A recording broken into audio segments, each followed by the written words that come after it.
On today's episode. And this is where it's important to remember that migration doesn't mean crossing a border. It's simply relocation. And the movement of Americans from the Rust Belt to the Sun Belt after the financial crisis, Southern Europeans to Northern Europe after the financial crisis as well. We are fundamentally economic migrants. Welcome to the Active Share podcast that explores less obvious investing insights in a world that's always changing. I'm your host, Hugo Scott Gall.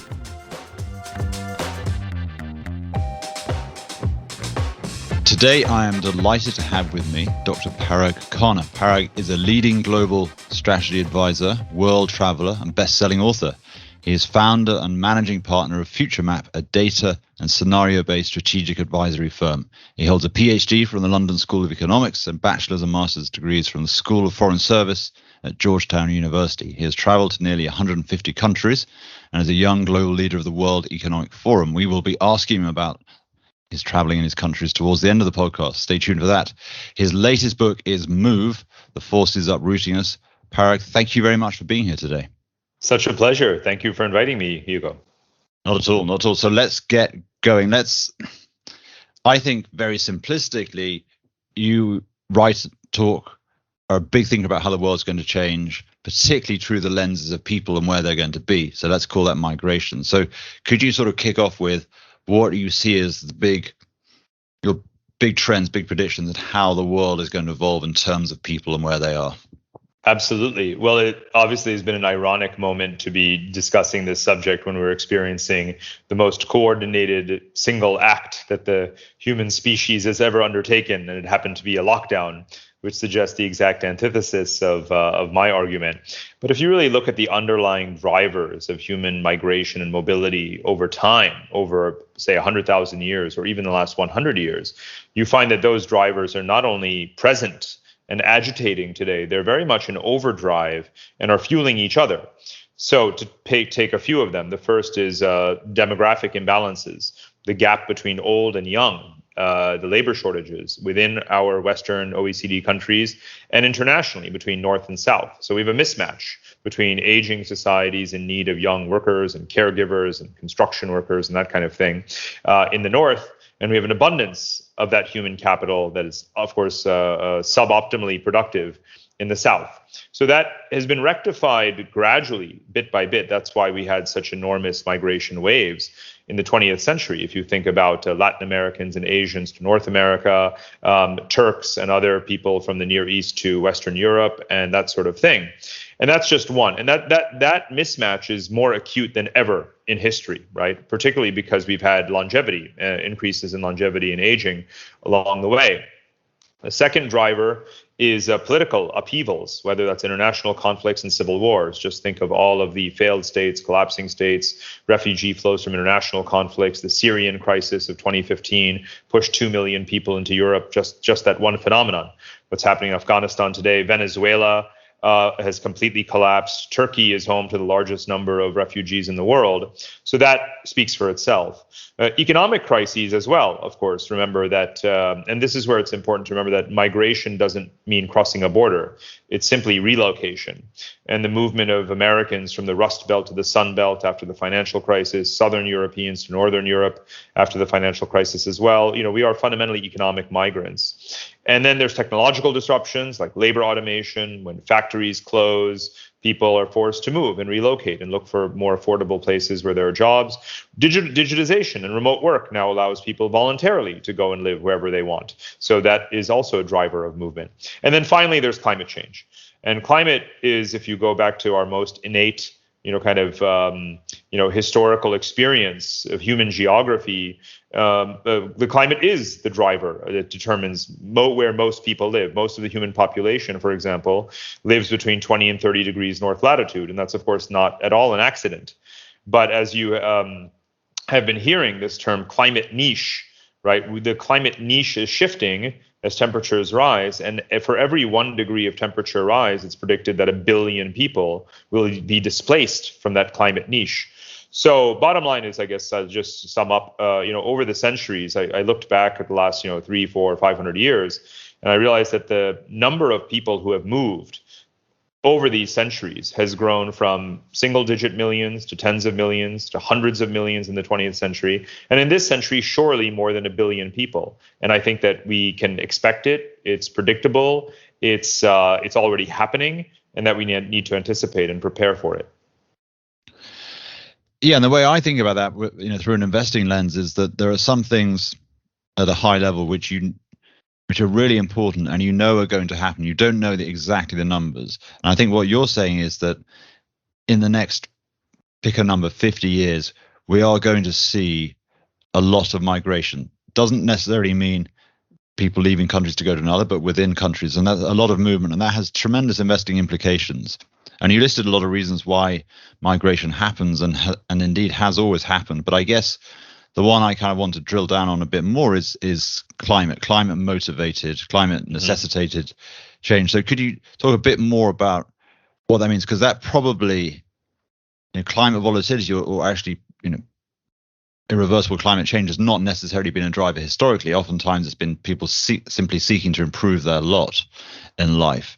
But now you can debate how much, but quite meaningful climate changes that are changing how hospitable regions are.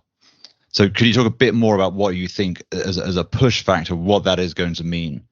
Absolutely. And indeed, as you were saying earlier, really every one of these drivers has investment theses attached to it. If you think about the great demographic deflation of the world, we are reaching what I call peak humanity. The maximum number of human beings that will ever simultaneously live is not going to be the 15 billion people that were predicted 15, 20 years ago. It's more like 9 billion people. In other words, when the stock of the human population becomes finite, suddenly you have almost a zero-sum game on demographics. And demographics is, of course, fundamental to our economic forecasts and calculations. So there's an investment story around every one of these drivers, obviously automation, for example, and so on and so forth. But coming to migration, what I do as a traveler is to really take these swaths, these regional patches of the world that either fall within the borders of one country, let's say, Siberia and eastern, Russia, or within the United States, across borders, parts of Europe, and so forth, and kind of look at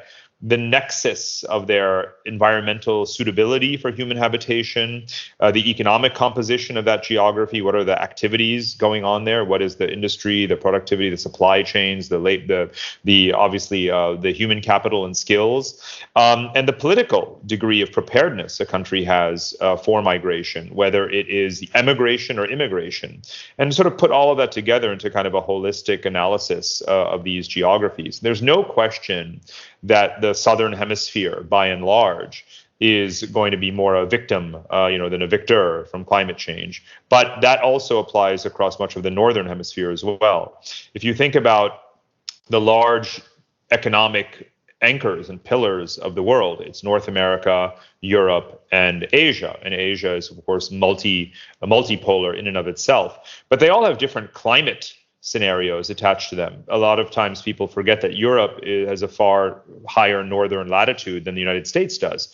Europe is, of course, more at Canadian latitudes. And when you look at these climate niche maps and forecasts from the IPCC and others, Canada, of course, winds up looking like the promised land, whereas large parts of the United States become unlivable.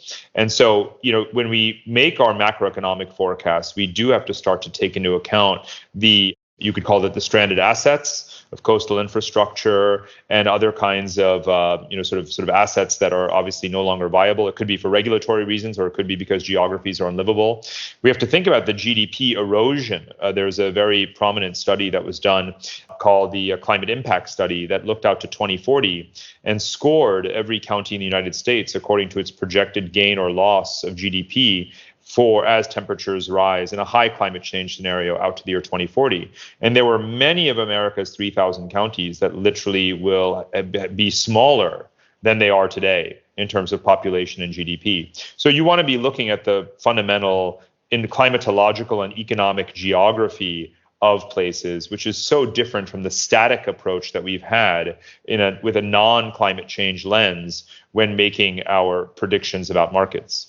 Yeah, and I think one of the things that you're describing there, and indeed you're doing in your work, is blending these factors. But I guess going back to just climate, Where do you see? Let's get bit more specific and start talking about your map of the world. Given that the chances are you've been to most of the places we're going to talk about, so I'm still super impressed. You've been to nearly 150 countries. It's made me It's feel. more actually. That's more. Oh wow.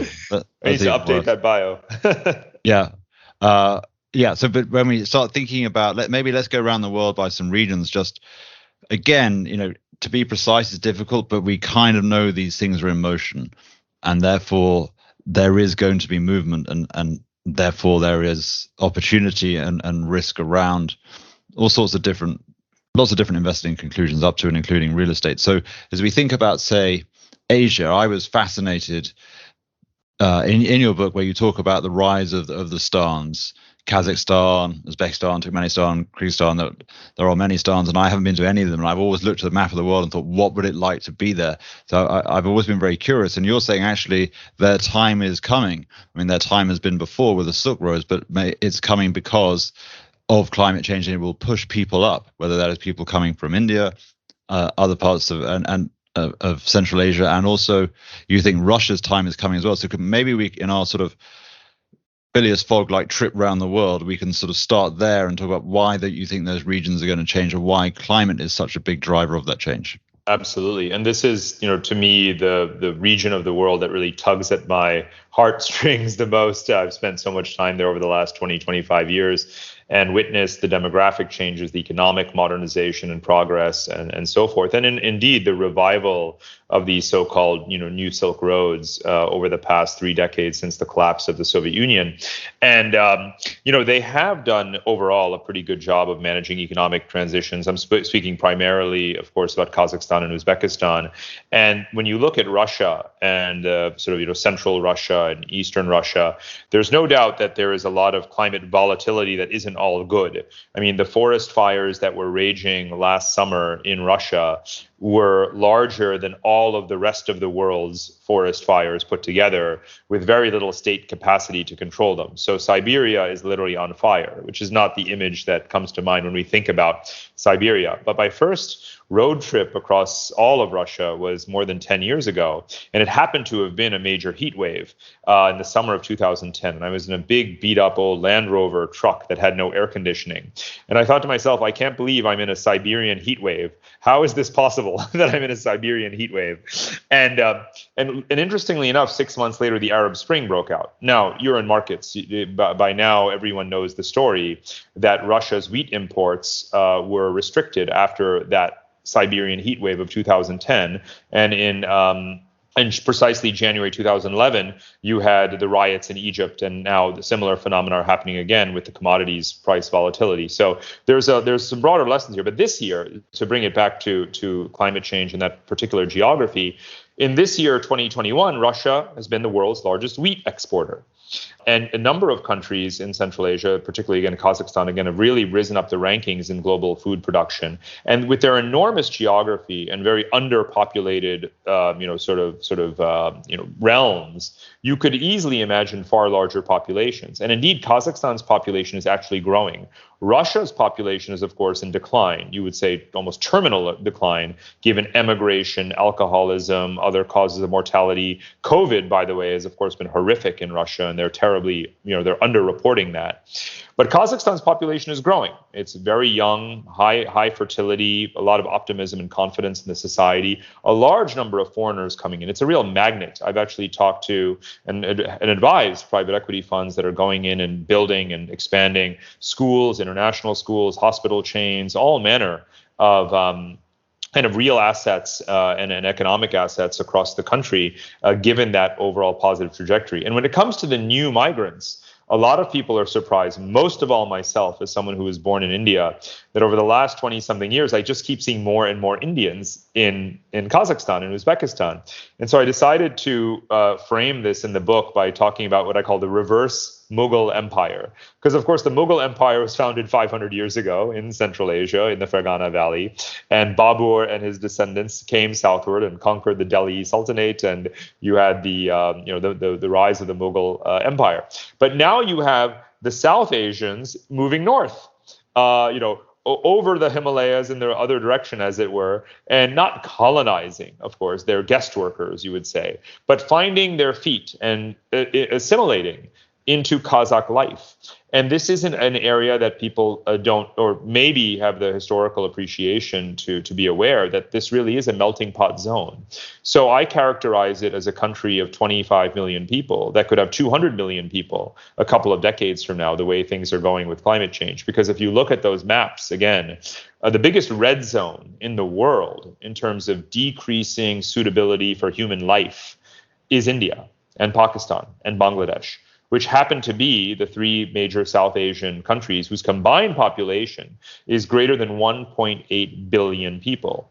And so it becomes perfectly logical from a climate standpoint through these scenarios to forecast that the largest diasporas in the world will be the South Asian diasporas, far larger than the Chinese diaspora today, not least also because Indians are much younger.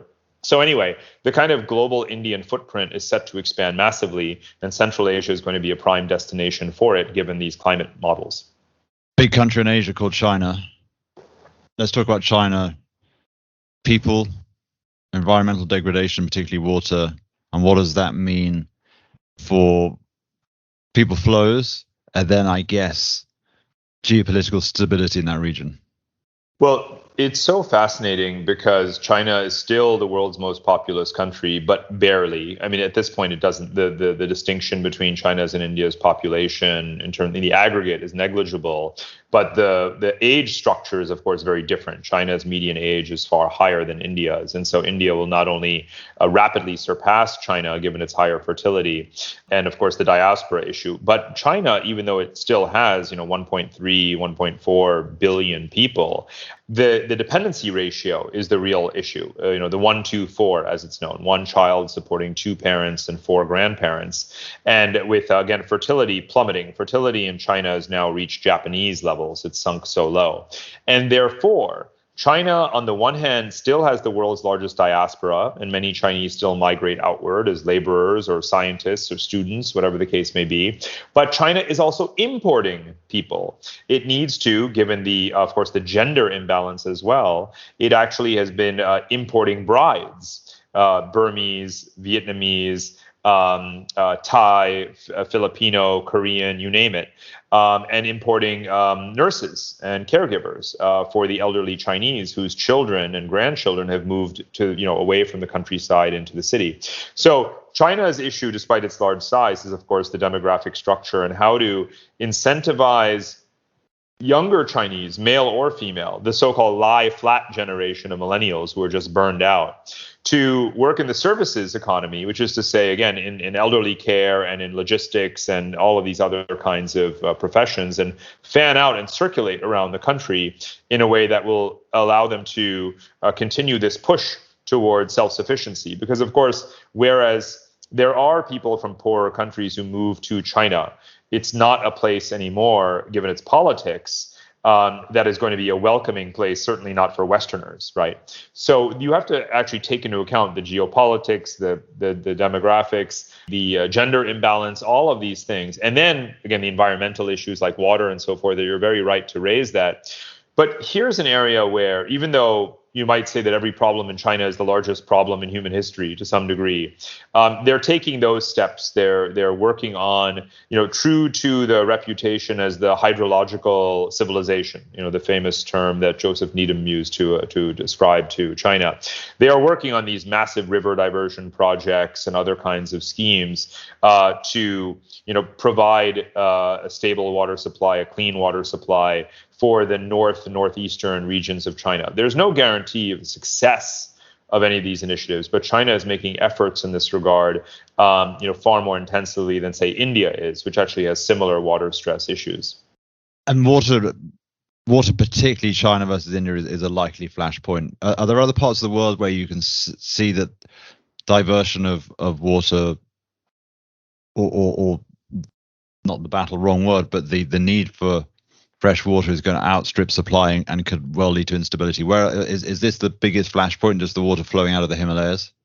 Well, there are quite a few flashpoints, unfortunately, and if one of the maps that I've recently been designing kind of overlays the sort of increase in water stress due to falling water tables and other water-related phenomena versus the population density, and so there are a number of areas where you find that correlation particularly strong. And again, with this kind of choropleth cartography, you have pretty direct insight into the places where that the next flashpoints are going to be. That said, water wars don't create more water, which is why you haven't really seen a sort of, officially declared international conflict over a, river basin or something like that, because again, that doesn't actually lead to a productive outcome for anyone. And so this has actually been one of the areas of fairly innovative diplomacy in boundary regions between countries. That said, it's not all, sort of peacefully managed. You have a lot of volatility in the relations between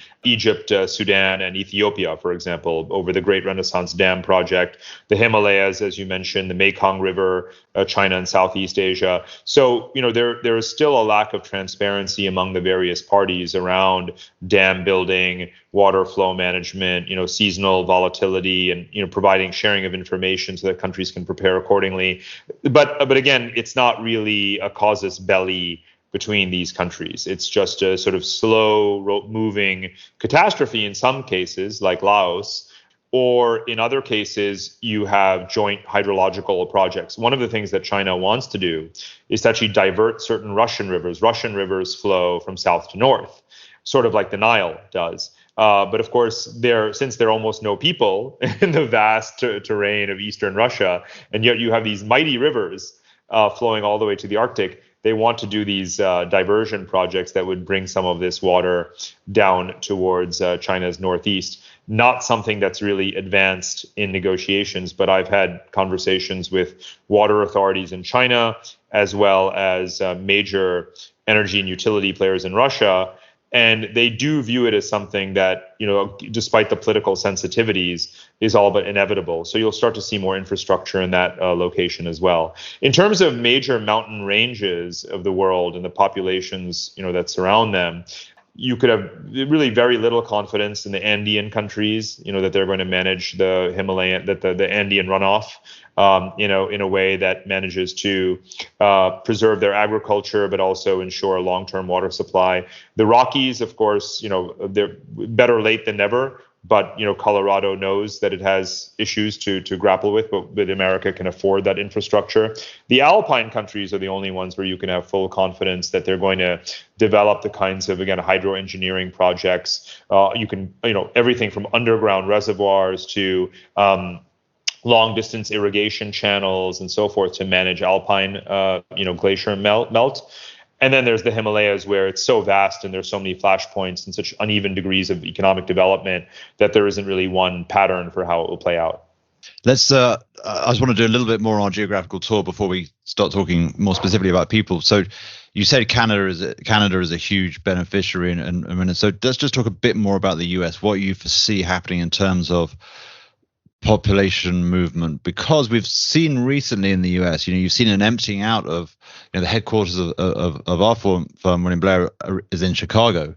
Chicago population has been seeping south down to the southwest, whether it's Arizona, New Mexico, etc. So that feels like it's going to reverse. That actually you're going to see a big push from the south up to the north of the US and across the border into Canada. Is that right? And then that's the exactly implications right. of that are pretty big. It is, but we don't see it in the demographic data yet. What we actually have seen is that Illinois and Michigan are two states that are still losing people, and Michigan just lost a congressional seat because its population continues to decline. But there's no question, and this is one of the geographical areas that I focus on the most in the book. There's no question that the Great Lakes region is perhaps in the entire world the most climate propitious zone to be in, given the freshwater supply and the overall kind of stability of the U.S.-Mexico, U.S.-Canada, border region.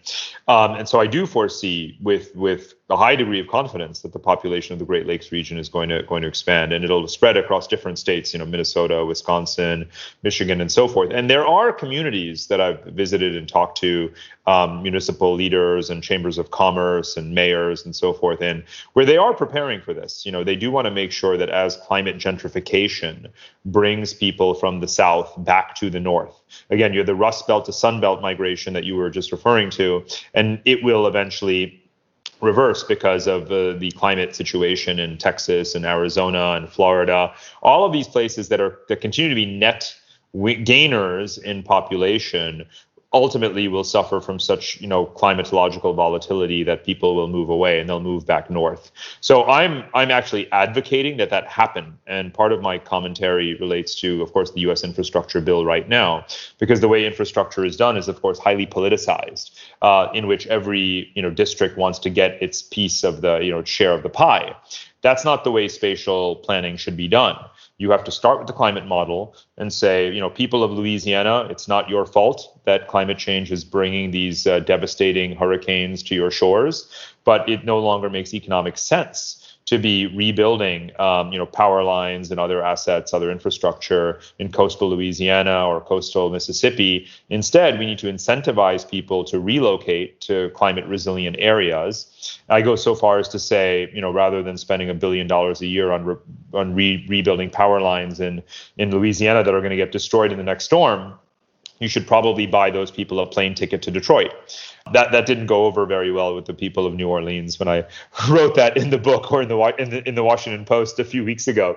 But alas, this is taxpayer money at work, so we have to be utilitarian about it. So again, start with climate, then think about migration and demographics and relocation, and then make your 50-year infrastructure investments, right? Because it is a generational investment. So it needs to be done in this next generation in climate resilient places in ways that we never considered before. So yes, the Great Lakes, will absolutely be a winner. The only question is who realizes it first. And Canada, of course, as well. That's a great point. And I don't hold out a lot of hope on most infrastructure planning that it will take into account the things you're describing there over the time period you're describing. So one last place on our geographical tour, and then we'll drill down into people and politics, because that's very important. And so this is your idea of a new Hanseatic League, the idea that actually Northern Europe, Greenland, Canada, Newfoundland, Northeast Canada can become a new trading zone in the way that the Hanseatic League back in the day in the North Sea and the Baltic Sea was very successful. That's a pretty interesting idea. It's a pretty interesting idea about where the economic center of gravity of Europe might move, and indeed where Europe will have to look. Because I think last 20 years in Europe, it's been very much look east, certainly Eastern Europe, Germany towards Russia, big effort to try and attract investment from China. But Europe's center of gravity moving north because of climate is an interesting idea, and definitely a different scenario to maybe the centers of attention that an effort of the last 20, 30 years.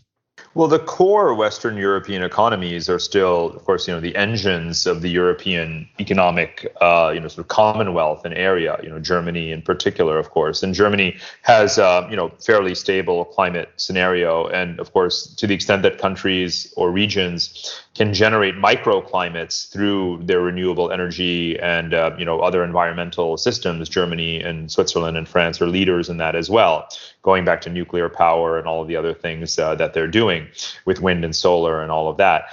So I'm again very, very bullish on Europe for different reasons than people. Well, I mean, of course, there's generally a market pessimism about Europe given slow growth, aging demographics, and so forth.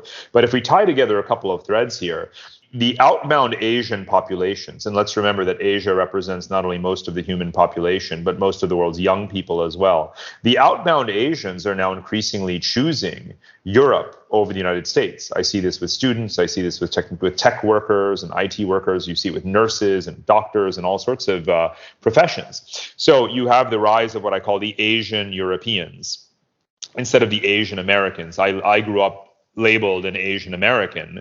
And there weren't any Asian Europeans up until relatively recently. But I predict that in the next 20 years, there'll be many more, millions more Asian Europeans than there are Asian Americans for a variety of reasons, some of which we've already discussed. So the New Hanseatic League is sort of the icing on the cake in the sense that as the northern, cone of the planet starts to take on these characteristics of year-round economic activity, Arctic shipping, and growing populations, diversification of economies, those cities with that maritime heritage and obviously capacity, political will, connectedness, and so forth are going to really thrive again. And I see this because I also went to high school in Hamburg, one of the old great Hanseatic League cities, and spent a lot of time in Estonia and Finland and Sweden and so on. And I do see already the networks that are forming, whether it is railways across the Nordic countries, obviously more ferry and shipping lines and airline connections, the ways in which those countries collaborate through processes like the Baltic Union, which is a sort of nation transnational body, the things they do around integrating their banking systems and telecom and so forth, is all evidence of this kind of new Hanseatic League. And of course, their trade with each other, the flows of people and talent are all very dense today. And territories like Scotland, ports such as those of Newfoundland and Canada, and eventually, more towns that will spring up in Greenland. I visited the northernmost city in the world, or town in the world, Kirkenes, Norway, and I've seen the population grow from 10,000 Norwegian fishermen seasonally to really a year-round community. With a wide range of economic activity going on, whether it's shipping or, and of course, still the fishing and other industries, but to Arctic tourism and the exploitation of minerals, the mineral deposits of northern Finland and Sweden is a huge industry already for Sweden and will be even more so for the other Nordic countries. So yes, there is this reemergence of the Hanseatic League, and I think it really speaks to a number of simultaneous trends: the rise of cities, the connections among cities, again the sharing of talent and knowledge, the spread of internet cables between these cities, and on and on and on it goes. So I'm quite bullish on that entire zone.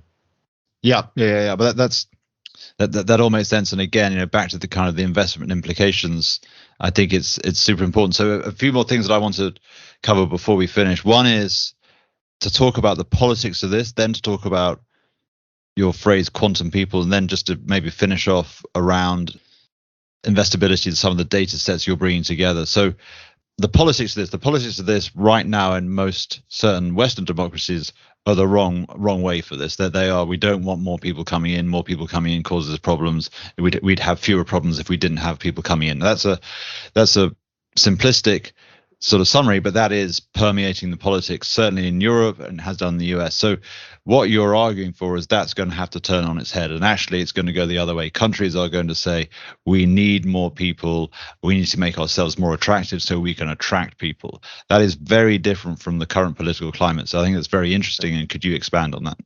Absolutely. And I think, though, the train has already left the station, and the initial conditions that you're describing, we can already safely modify away from the kind of generalization that Western societies would prefer to close themselves off, and look at the divergence within the West on immigration policy, because I do believe this war for talent is already well underway.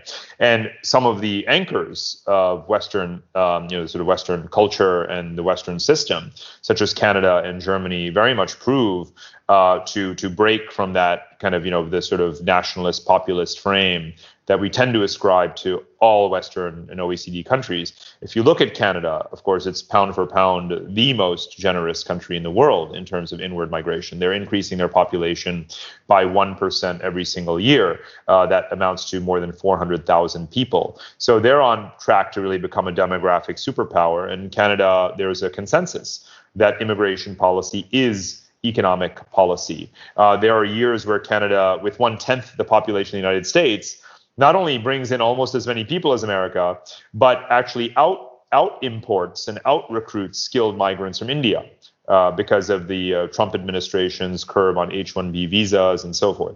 If you look at Germany, it's of course been more reluctant. You might even say accidental. But of course, Germany is the economy now in Western Europe that's benefited from integrating, whether it's asylum seekers, refugees, and other migrants over the last 30 years from the Balkans, from the former Soviet Union, of course, from the Arab world and elsewhere, from Turkey, into its economy, through its vocational training system and so on. So, and look what just happened in Germany's election, right? The far right parties were more or less, obliterated.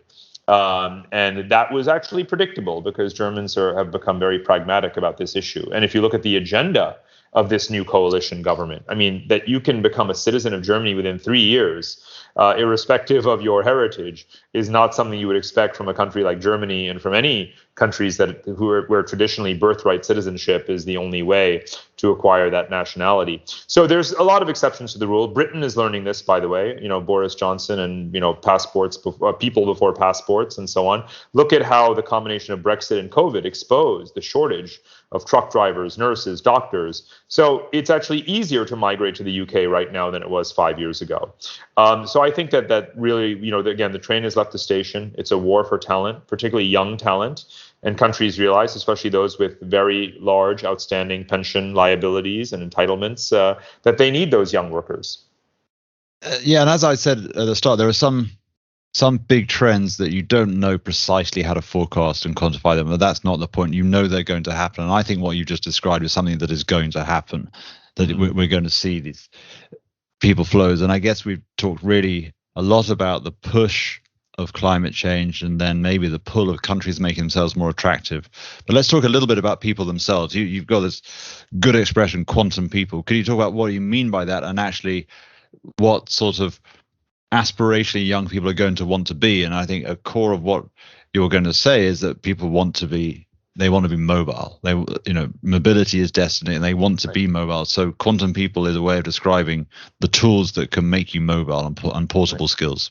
Absolutely. Well, there's sort of three categories of people that I describe as quantum people, and they vaguely, or they some of them somewhat overlap. One of them is just youth. And this is very important in understanding the future of our human demographics, because today's young generations, millennials, Generation Z, and Generation Alpha, who are today's babies, are the three largest generations in the history of the human species, roughly 1.8, 1.9 billion people each. So the world is still more young than it is old, despite aging. But young people are not having children, right? There's been a global fertility crash dating to before the financial crisis, but accelerated by the financial crisis and further accelerated by COVID. So we will soon experience a demographic free fall. And today's young who have no children and don't own homes are also the largest generation in the world. And they want to, and they're, again, as we discussed at the very beginning, living in the wrong places. I want to characterize the median human being in the world. I mean, Hugo, you and I both grew up in a world probably where you said, what's a normal person? You might say, well, it's a husband and a wife. It's a 2-income household living in a suburban geography with 2 children, right? That would be like what our conception of the median person in the world. Today, the median human being is young, has no children, does not own a home, lives in a city, and is economically struggling. These are the characteristics to me of the median human being on the earth today. And that is going to continue actually all the way long into the future, because young people aren't having children. They can't afford homes. They do live in cities. They live in the wrong places, in climate stressed places, and they want to be mobile. They want to move. So you're a quantum person if you are a Filipino nurse or an Indian construction worker, and you spend your life moving around from construction site to construction site or elderly home to elderly home in different countries, collecting your paycheck and sending it via remittances around the world. That's a quantum person. But then, of course, at the top of the pyramid, you have the quantum people who have 5 passports, who are ultra high net worth individuals, who have many different residencies and so forth. And that's also a demographic that I talk about in the book. And of course, that demographic is super interesting because you can see how, again, in a world of a set number, though not a finite number, still a growing number of high net worth individuals, economies, are catering in a way to these individuals by, again, selling passports, selling citizenship, engaging in what's called sovereign equity instead of raising more sovereign debt. and affect that could obviously negatively affect their credit rating. They're trying to attract sovereign equity and selling bits of themselves, real estate and so forth, in exchange for citizenship and nationality. And then there's the digital workers and digital nomads. The number of countries that have these digital nomad schemes for the millennials who are talented and who are services economy and tech workers, that has grown from 1 or 2 countries like Estonia to 75 countries today. There's 75 or more countries. Pretty much half the world is now competing for young people to come and live there, to spend money, to drink drink coffee in their coffee shops and stay in their Airbnbs and use their co-working spaces, because fundamentally consumption and the services economy is such a huge driver of our economies today. So there are, again, many different categories of quantum people, but more and more people are certainly becoming quantum people, even in a world where I think we have to acknowledge most people, most of the human species, may still not leave the country or the continent in which they were born, but those are not the populations. And this is not to be dismissive of them, of course. Ethically, I focus on all 8 billion people of the world, and I try to come up with solutions for all 8 billion people of the world. But when it comes to what is moving the needle economically in the next 10, 20, 30 years, it is the quantum people. Yeah. So let's round it out with thinking about investment implications. And you have thought a lot about this, I know, and you have created some proprietary data sets, blended some data sets, I think, really, and correct me if I'm wrong, to really think about ways of investing in these likely changes. Because in a sense, we're talking about fragility and maybe anti-fragility, regions that will benefit from, get stronger with climate volatility, and regions that will get weaker with climate volatility. Is that a good way of thinking about maybe the first order investment implications of climate change? It's likely where people will move to, and therefore probably it's kind of real estate that feels it most obviously. But secondary, you get big shifts in innovation clusters, and innovation clusters lead to lots of second, third order effects. Is that how you think about it overall? And maybe you could talk a little bit about the sort of the data sets you've pulled together to really, I think, in an area that is so important on any given day, it probably isn't, but as a sort of huge trend, it's super important. And maybe there is an absence of an intelligent blend of data sets around it. That's exactly right. And, it isn't politically correct to say so, but there are places that have the capacity to be winners from climate change, and therefore, relative to other geographies, exhibit that anti-fragility. And that's where Canada comes in. Northern Ontario or Central Ontario, in areas like Waterloo, which now is a very thriving academic and vocational and technical ecosystem, where Silicon Valley tech companies are relocating, large clusters for R&D activity. The same thing is happening in Switzerland. You can see this in Sweden, in the Baltic countries and so forth. So there is a new distribution that was happening in any case, just given rising wealth and education and connectivity and entrepreneurship in these societies. It's not all climate related, but yes, indeed, when it comes to the impact of climate and fundamentally on our real estate, land, and property assets, we mostly focus on the downside, right? We have a lot of companies out there that tell you that Miami is going to sink, and that you don't want to be exposed to these coastal areas in various parts of the world. But it actually is still a very big, vast world. And what I set out to do in the course of writing this book was to say, if I can qualitatively answer these questions as to what are the prime geographies that are going to be the winners from climate change, and what should they do to adapt and gain in population and gain, and become the new core, if you will, instead of the periphery of the world economy. What are they? And then I said, I realized that there should be an algorithmic approach to this. So we started pulling together data sets, and that's become Climate Alpha. And it's a mix of climatological data, socioeconomic data, fiscal, and other kinds of indicators. We've back tested with 20 years time series data, and now we're projecting forward through what's called scenario-based forecasting to look at what would happen to asset prices across the various asset classes of real estate under different climate scenarios, or other governance scenarios as well, and demographic scenarios, and even energy scenarios in terms of the composition. Because, of course, if a country moves more rapidly towards renewable power, then it's going to be decrease its current account deficits as an energy importer, for example, and all of these other effects. So we're trying to code and model all of these possible scenarios for different geographies, and then to price out to the year 2040, but choosing any year increment between now and 2040, what will happen to asset values in those places. So that's what Climate Alpha, our product, does. And it isn't really, it's yes, the price of real estate assets is a dependent variable, but you want to know this whole story along the way in order to understand what other industries are going to benefit. Because as you rightly say, it isn't even so much a neat first, second, third order effect. It's all of these changes happening in economies simultaneously. And real estate is simply one barometer of the health or vitality of a society. Yep. Yeah. So let's round off. Let's finish off with some fun stuff. So you've been to loads of countries. You've been to loads more countries than I have by quite a large number. And a lot of the ones you've been to, I really want to go to. So let's do quick fire. Of all the countries you've been to, what were the most scary? Scariest place for me would be a tie between Venezuela and Nigeria. And that is despite having served in U.S. Special Operations Forces in Iraq and Afghanistan.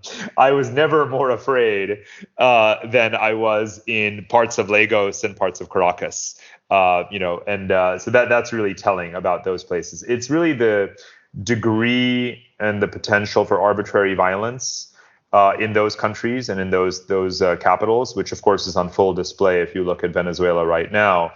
And it had a different kind of chaos to it under Chavez when I had first gone and visited. In Nigeria, you just feel at any given time someone could just put a gun to your head and pull the trigger and just take the wad of cash out of your pocket for no reason, And so I constantly find myself, paying bribes to be able to cross the street in a place like, in parts of Nigeria. So much, orders of magnitude to me scarier. Of course, when you're in the military, you're protected in many different physical, sort of ways. But even walking around Kabul, Baghdad, obviously I'm of a certain complexion. So that also has something to do with it. But I never really felt as afraid in those places. Even at the height of the surge, I didn't feel as afraid in Iraq and Afghanistan as I did when I was traveling through Nigeria and Venezuela. Biggest positive surprises? Geographically, yeah. Okay. This is an easy one, actually. It's the Caucasus. And I've spent a lot of time in the Caucasus, particularly in Georgia and Azerbaijan. I spotlight them again in this book because of their sort of geographic location and sort of their climate related future is fairly positive. They're small countries. They're getting wealthier. They have energy and other assets. They're somewhat elevated, and the governance is improving. I mean, of course, not a week goes by where there's some minor political crisis in Georgia, but generally speaking, they're connecting themselves to each other through the Anatolian corridor, to the Caspian Sea. So I'm quite bullish on the Caucasus, and I bring this up because these may seem like geographically remote and insignificant places, and they may always be. But you have to compare with what Georgia was like in the 90s and early 2000s when I first went there. And I wrote a chapter of my very first book about Georgia. And it was the most heinously corrupt country I had been to up to that point in my life. And I was literally handing out $5 bills, $10 bills everywhere. The cops would stop you just for existing. And, I compared it in my first book to basically a tin pot West African dictatorship. Now, if you go to Tbilisi, Georgia today, or just the country, as a small country that it is, you'll be mesmerized by the oozing charm of that country and the turnaround and the World Bank rankings, underscore this ease of doing business and other sorts of things. You'll see that it was, European cultural capital of 2018 or 2019, something like that. There's just festivals going on. The lingua franca on the streets of Tbilisi is now American English. So it's become a mountainous, windy East Berlin, as I describe it in this book. So there's very little not to love about, a kind of cost-effective lifestyle, in a place like that. So biggest surprise in terms of a turnaround country for me has to be Georgia, and in particular in the Caucasus in general. Biggest surprise on food? Food was much better than expected. Or was that just too difficult to answer? Oh my goodness. Well, I'm a foodie. Well, I'll tell you, it's so funny. People think that Georgian food is really good, and I actually don't like it. So, food. Oh my goodness, you've stumped me. I mean, Vietnamese food is amazing in Vietnam and very bland elsewhere, right? So, in terms of the contrast between the home market versus abroad, you want to be eating Vietnamese food in Vietnam. It is a total shock to the senses in the best possible way. Yeah. What's left on your bucket list? Where do you really want to go that you haven't been? Papua New Guinea. I want to hike the Coconut Trail, very famous, sort of route where you hopefully don't get lost and, kidnapped by some, heretofore undiscovered indigenous tribe. But it's certainly on my bucket list. And of course, it is one of the societies that's most been studied by anthropologists for its linguistic diversity and other cultural attributes. So that would be a lot of fun. I want to go scuba diving in Raja Ampat, which technically belongs to Malaysia. Sort of this Southeast Asian region where I now live is a cornucopia, of cultures. It is perhaps the most densely diverse, sort of corner of the planet.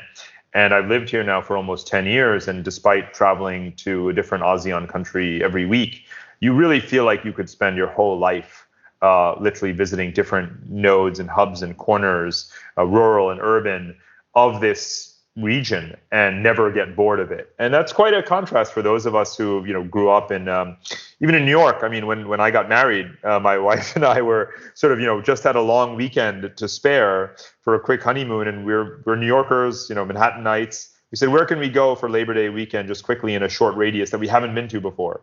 And we settled on Charleston, South Carolina.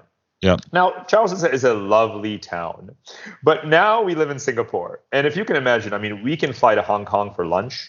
I can go to Manila for lunch, Kuala Lumpur for lunch, Jakarta for lunch, or have weekends, in the most exotic, treehouse resorts in Cambodia, or be in Borobudur in Indonesia, and just countless other gems that are in the immediate radius of Singapore. So I'm so delighted to have wound up living here, and I hope that if climate permitting, I'll probably stay here for a long time. Well, I'm absolutely green with envy. COVID has meant not much travel, and certainly not much travel to Asia, and I miss Southeast Asia desperately, and now I want to hit you up for all the places you just mentioned. So I'm green with Emmy, but I'm also extremely grateful for you agreeing to come on the podcast. It was great meeting you when we spoke before. We have a mutual friend who I'm very grateful to for introducing us. I really enjoyed this, and I want to thank you for taking more time than I said it would be, but I hope you think it was worth it, and I really appreciate it. Oh, a great pleasure, Hugo. We could have gone on for hours. Yes. Well, yes, we could, and we will no doubt in the future. Absolutely. Thank you. Thank you for listening to today's episode of The Active Share. To hear additional insights from William Blair Investment Management, visit us at blog.williamblair.com. The Active Share is available on iTunes, Stitcher, Google Podcasts, and TuneIn. For questions, comments, or topics you'd like to hear discussed, email us at podcastim@williamblair.com.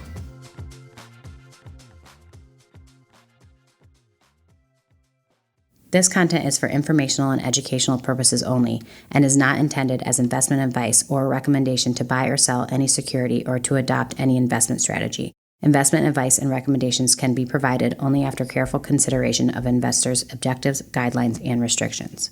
The views and opinions expressed are those of the speakers as of the date of this recording, are subject to change without notice as economic and market conditions dictate, and may not reflect the views and opinions of other investment teams within William Blair Investment Management. Factual information has been obtained from sources we believe to be reliable, but its accuracy, completeness, or interpretation cannot be guaranteed. Any discussion of particular topics is not meant to be comprehensive and may be subject to change. This material may include forecasts, estimates, outlooks, projections, and other forward-looking statements. Due to a variety of factors, actual events may differ significantly from those presented. Past performance is not indicative of future results. Investing involves risk, including the possible loss of principal. Any investment or strategy mentioned herein may not be suitable for every investor. References to specific companies are for illustrative purposes only and should not be construed as investment advice or a recommendation to buy or sell any security. William Blair Investment Management may or may not own any securities of the companies referenced. It should not be assumed that any investment in the companies referenced was or will be profitable.